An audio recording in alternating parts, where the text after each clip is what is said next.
birthday parties. I've been to her house. She was at my bachelorette party. But you know what? At that time, my mother told me then. She said, but you got to watch that one there. She knew. Her own mother tried to warn her. But by the time Lisa Raye finally listened, everything she had built was already on fire. I only have beef with two people in this world, and the whole world know who that is. That's Dwayne Martin and Nicole Murphy. They're my only two. Two people. Out of everyone Lisa Raye has ever crossed paths with in Hollywood, two people made that list, and Nicole Murphy is one of them. But here's what nobody is connecting. The real story isn't about Nicole Murphy at all. The story is about Gary Payton, about a man who was so obsessed with Lisa Raye that he paid every single bill she had, bought her a white Range Rover, put his entire marriage on the line, and then one day, he was done. Just like that. Gone. There's no loyalty, and you got to look up and your person that you invite into your house and you celebrating your birthdays and going to games with. But loyalty? Gary Payton didn't get any of that from Lisa Raye either, because while he was burning his marriage down for her, she was already planning her exit, and what Gary found out next made him walk away and never look back. Let's get one thing crystal clear before we go anywhere. The Lisa Raye that the public thinks they know Diamond from the Players Club, the girl next door turned first lady of Turks and Caicos, that version of Lisa Raye is carefully curated because the real version is far more complicated and far more interesting. See, Lisa Raye peaked professionally in the late 90s and early 2000s. Her most iconic role, Diamond, from the 1998 film Players Club, made her a household name overnight. She was stunning. She was magnetic. She had that thing that made you stop scrolling and pay attention every single time she walked on screen. But here's the problem with being that beautiful. In Hollywood, everybody wants a piece of you, and not everyone wants the best for you. So when the acting roles started slowing down and the checks stopped coming in the way they used to, Lisa Raye allegedly made a very calculated decision about how she was going to maintain the life she'd gotten accustomed to. And that decision involved men. Very specific men. Rich men, powerful men, men who had something to offer beyond just their time and their attention. Now, Lisa Raye will sit on any couch and tell you that she has standards, that she's not going to stress a man out by making him keep up with her lifestyle. And she means every word. I don't want to stress you out by trying to keep up with my lifestyle that I already have and am accustomed to. Why?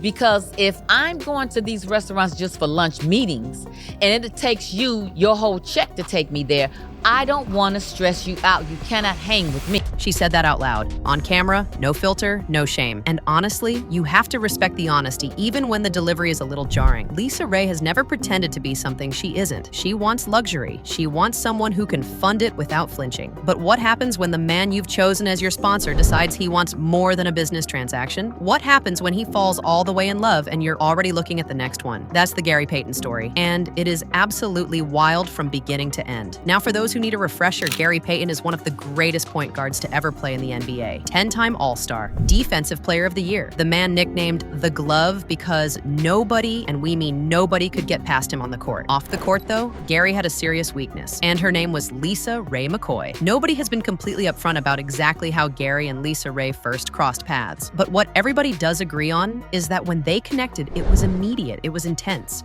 And, it was incredibly messy from jump because Gary Payton was a married man. He and his wife, Monique, not the comedian, his wife, Monique Payton, had been together for years. They had a family. They had a life built together. But none of that mattered once Gary set his eyes on Lisa Raye. According to insiders, Gary didn't just quietly slip into an affair and try to keep things discreet the way most men in his position would. No, Gary Payton went all the way in, reportedly paid all of Lisa Raye's bills, spoiled her with a white Range Rover, made it very clear to her that he was prepared to handle every single financial need she had. Think about that for a second. This is a man actively dismantling his family for a woman who, by her own admission, was looking for someone to fund her lifestyle. And Gary walked right into that dynamic with both eyes open, writing checks and burning bridges. Now, here's where this gets even more complicated, because apparently, things between Gary and Lisa Raye weren't just a quiet side arrangement. They were visible enough that people around them started talking. And when the whispers got loud enough, Lisa Raye made a move that absolutely nobody expected. She went to Gary's wife. Let that sink in. Lisa Raye, the alleged side piece, walked up to Monique Payton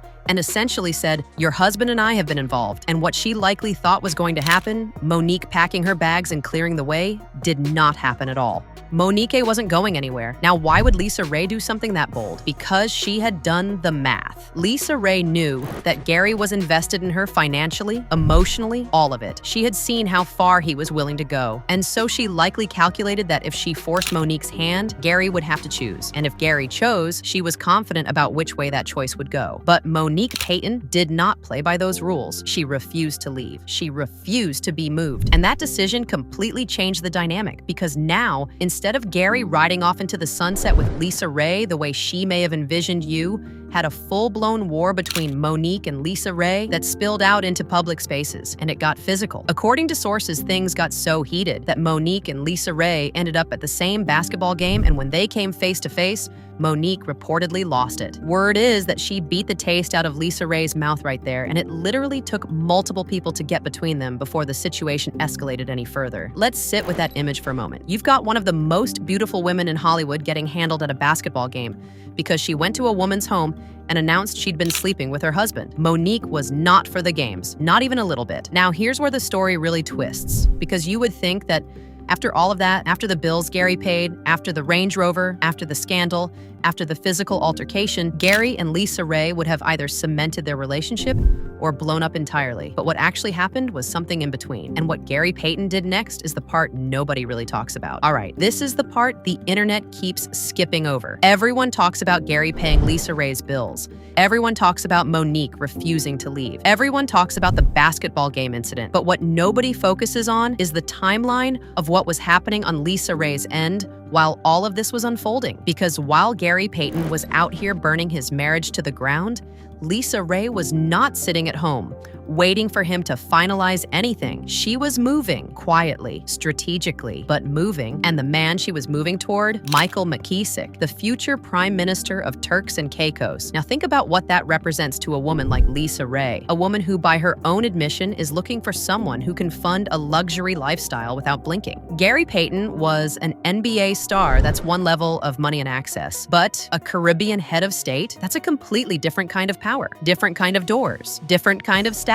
And Lisa Raye saw it. So while Gary was telling his wife about their affair, while Monique was standing her ground, while the drama was playing out in public, Lisa Raye had already started building something on the side with Michael McKeesick. She got engaged to him, not in private, not quietly. She got engaged and let the world find out. And Gary Payton, he found out the same way everyone else did. He wasn't told. He wasn't given a heads up. He wasn't pulled aside and shown any loyalty at all. He found out through public channels like a fan, not like a man who had invested everything into this woman. And according to people close to the situation, Gary was livid, not just hurt, not just embarrassed, but genuinely furious, because from his perspective, he had done everything. He had risked his marriage, he had spent his money, he had gone to war for this relationship. And Lisa Raye had been quietly setting up her next chapter the entire time, using him as a bridge to get to a better situation. That's what ended it, not a blow-up fight, not a dramatic falling out, not some revelation that changed everything overnight. Gary Payton walked away from Lisa Raye because he finally understood what she had been doing all along. He was the sponsor, and the contract had expired. Now, before anyone says this is unfair to Lisa Raye, let's look at the full picture, because Gary Payton wasn't the first and Michael McKeesick wasn't the last. The pattern actually stretches all the way back to 1992, when Lisa Raye was married to former NFL player Tony Martin. 2 years into that marriage, she allegedly started an affair with Ray Lewis, who just happened to be Tony's friend and his fellow NFL player. His friend. When Tony found out, sources say he was devastated, absolutely broken by the betrayal. Not just because of the affair, but because of who it was with. The woman he married and the man he trusted both went behind his back, and by the time he found out,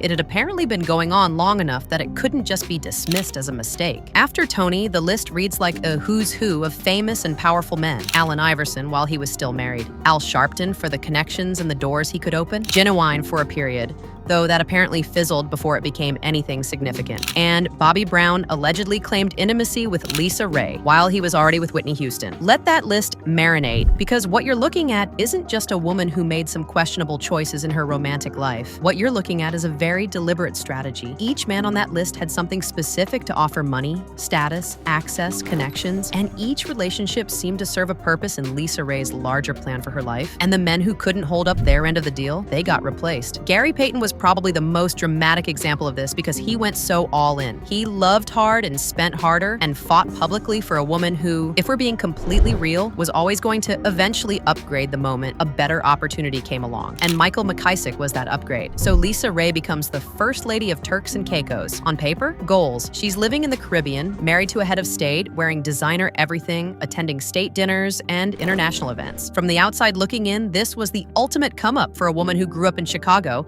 and broke into Hollywood on her talent and her looks. But behind closed doors, that marriage was falling apart almost as fast as it started. Michael McKissick and Lisa Raye's marriage lasted from 2006 to 2008, 2 years. And by the time it was over, Lisa Raye was making claims that would have been unbelievable if they weren't so specific. She alleged financial misconduct, she claimed assets were hidden from her, and the split was not amicable, not even close. Now here's the detail that never gets enough attention. Nicole Murphy was reportedly having an affair with Michael McKissick at some point during this marriage. The same Michael that Lisa Raye had essentially left Gary Payton for, the same man Lisa Raye had strategically positioned herself to marry. And Nicole Murphy, who was her friend, who had been at her wedding, allegedly flew to Turks and Caicos on Michael's private jet. Lisa Raye didn't find out through rumor or gossip. She found out through receipts, flight records, documentation, cold hard evidence that her friend had been in her husband's orbit in ways that had nothing to do with friendship. Did she go after Lisa Raye's husband when she was married to the... Absolutely. When my sister was the first lady of Turks and Caicos, absolutely. When she confronted Nicole about it, But when she sat her ass on that Wendy Williams couch and lied and said that I was a liar, that's what brought this back up. Then it was like,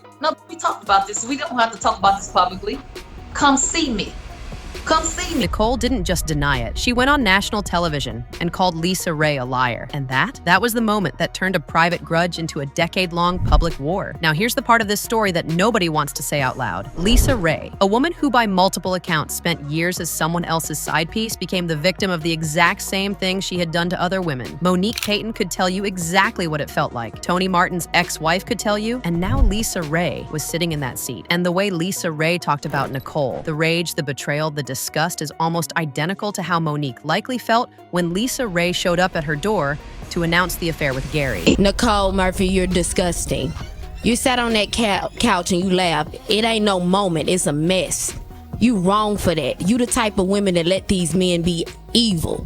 They gotta have some help, and women like you are that type of help. Read that back. You the type of women that let these men be evil. But Lisa Raye told a man's wife herself about their affair, essentially weaponizing that information to try to blow up his marriage so she could have him. How is that not also letting a man be evil? The difference, and this is the only real difference, is that Lisa Raye wanted the men she involved herself with to choose her. Nicole Murphy, allegedly, just wanted what she could get in the moment without any interest in building anything permanent. Two different motivations, two different strategies, but the same damage left behind. And the women who always paid the price? The wives. So let's come back to Gary Payton, because in a strange way, Gary was the smartest person in this whole situation. Not because he was innocent, he wasn't. He cheated on his wife. He spent money on a woman who wasn't his. He let things get public in ways that could have been avoided. He made a mess, but at some point, Gary Payton looked at the situation clearly and understood something that most men in his position refuse to see until it's far too late. He understood that Lisa Raye wasn't in love with him. She was in love with what he could do for her. And the moment someone came along who could do more, the upgrade was coming. It was always coming. It was built into the dynamic from day one. The white Range Rover, the paid bills, the full financial investment, none of it was enough to make Lisa Raye choose Gary over a better opportunity. Because for Lisa Raye, according to everyone who's watched her patterns over the years, the relationship was always transactional first. And Gary felt that. He felt it when he found out about the engagement through the press. He felt it when he realized she had never planned to stay.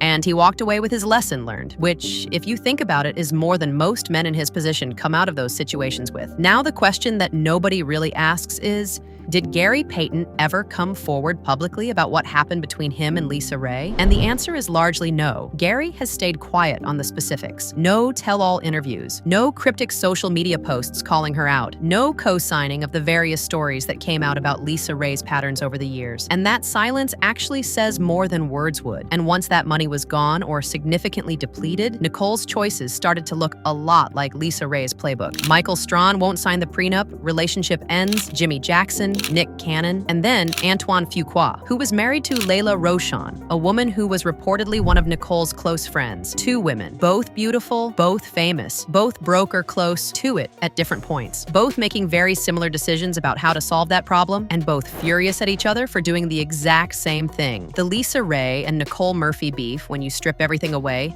is really just 2 women looking in a mirror and hating what they see reflected back at them. Now, despite all of this, despite the decade of public shade, the receipts, the sister getting involved, the national television denials, Lisa Raye and Nicole Murphy actually sat down and tried to hash this out. And here's the part that's genuinely heartbreaking about this whole saga. In that moment, in that conversation, both women sounded like they were ready to let it go. Like they both understood that the beef was costing them more than it was giving them. But then Nicole went on Wendy Williams and called Lisa Raye a liar. And whatever door had opened in that private conversation slammed completely shut. I sat with her a couple of months ago, longer than a couple of months ago, about 6 months ago. And This was after the alleged affair? Before. Okay. And I said, let's talk about it, because I waited a very long time for you and I to get like this right here, face to face. And we had a good conversation because she said to me, you know what? We're 2 older women that look good that's in the business. I hate this. And I do too, because I hate when we can't bridge the gap between women. You know, we should not be in that position. That was it. That was the moment the war became permanent, because Lisa Raye can forgive a lot of things. But being called a liar on national television after you've already shown the receipts, that's a level of disrespect she's never going to swallow. Let's take a step back for a second. Gary Payton didn't dump Lisa Raye because he stopped caring. He dumped her because he finally caught up to what she had been doing the whole time. She walked in with terms he didn't fully understand. She set a price he didn't realize was going to keep going up. And when a better buyer showed up, she moved the merchandise. That is the Gary Payton and Lisa Raye story. Not a love story, not even really a scandal. It's a business arrangement where one party never read the fine print. And the moment Gary Payton realized he was never the main character in Lisa Raye's story, he was just a chapter. He did what any smart man would do. He closed the book. Gary Payton could hang. He just didn't know the game he was actually playing. And that right there is the difference between a man who got played and a man who eventually figured it out. What do you think? Was Gary Payton a victim of Lisa Raye's game? Or did he know exactly what he was walking into and just couldn't handle losing? Drop it in the comments. And if you're watching this all the way to the end, you already know what to do. Hit that like button, subscribe, and I'll see you in the next one.